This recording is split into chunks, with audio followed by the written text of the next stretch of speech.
Have you ever felt like your emotions just have a mind of their own? Well, today we're talking about grabbing the remote control for your own feelings. We're going to break down 3 really powerful techniques from neuro-linguistic programming, or NLP, which is kind of like a user's manual for your brain to show you exactly how to take charge. You know the feeling, right?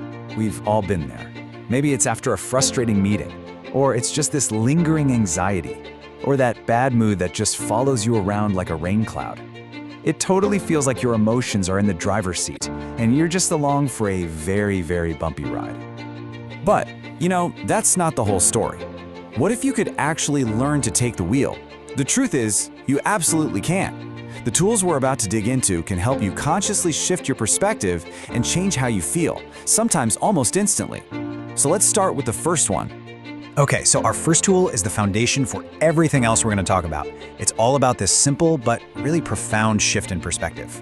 The difference between being inside an experience versus just watching it. This all comes down to 2 key ideas: association and dissociation. So think about a fantastic memory for a second, a moment of pure joy or some huge success. When you're associated with that memory, you're not just remembering it, you are in it. You're seeing it through your own eyes, you're hearing the sounds, and you're feeling all those amazing emotions rushing back like it's happening right now.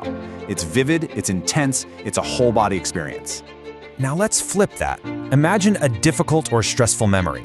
Instead of being inside of it, I want you to picture yourself just floating out of your body and watching the whole thing on a movie screen. You can see yourself over there, in the scene. That is disassociation.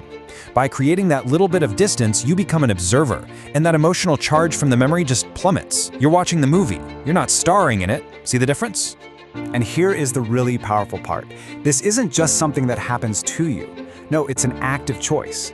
If you want to amplify a positive feeling, like confidence, you intentionally associate with a memory of success. And to neutralize a negative one, you intentionally disassociate and become the observer. You get to choose your viewpoint, to choose your feeling. So, changing your perspective is great for dealing with feelings you already have. But what if you could bottle up a positive emotion and just, access it on demand? That's where our second tool, emotional anchoring, comes into play. Just think of an anchor as a neurological shortcut. You're basically creating a link, on purpose, between a unique physical trigger, like a specific touch, and a peak emotional state. Once that link is good and strong, you can fire off that trigger anytime, anywhere, and bring that positive feeling flooding right back. And creating one is surprisingly simple. First, you just fully associate with a really powerful positive memory. Get right in there. Then, at the absolute peak of that feeling, you create a unique physical trigger, something like pressing your thumb and middle finger together firmly. Then, you break the state, think of something else entirely, and you test it. Fire the trigger and you should feel that emotion come rushing back. Repetition is totally key here. The more you practice, the stronger that anchor gets. All right, so we can neutralize bad feelings and we can call up good ones. But what about when your brain gets stuck in a negative thought loop, just replaying the same worry over and over and over again? Well, for that, we need something called a pattern interrupt. A negative thought loop is kind of like a well-worn groove on a record. Your brain just follows that path out of pure habit.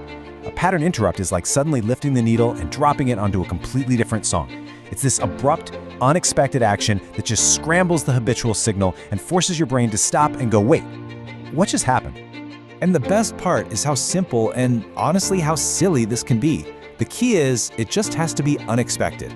So if you're spiraling about a deadline, just suddenly start singing the theme to SpongeBob in your head. I mean, it's pretty much impossible to stay stressed while you're doing that. Or just physically stand up and change your state. Anything to break that pattern. So there you have it, 3 incredibly powerful tools for your emotional toolkit. And listen, this isn't about suppressing what you feel. It's about having the skill to choose your response and actively navigate your own inner world. Let's just put it all together one last time. You can use dissociation to change your perspective on something from the past. You can use your anchor to create a positive state right here in the present, and you can use a pattern interrupt to break a negative cycle and change your future. Each tool has a specific job, and learning how to use them gives you this amazing kit for emotional self-regulation. So the real question isn't whether you can change your state.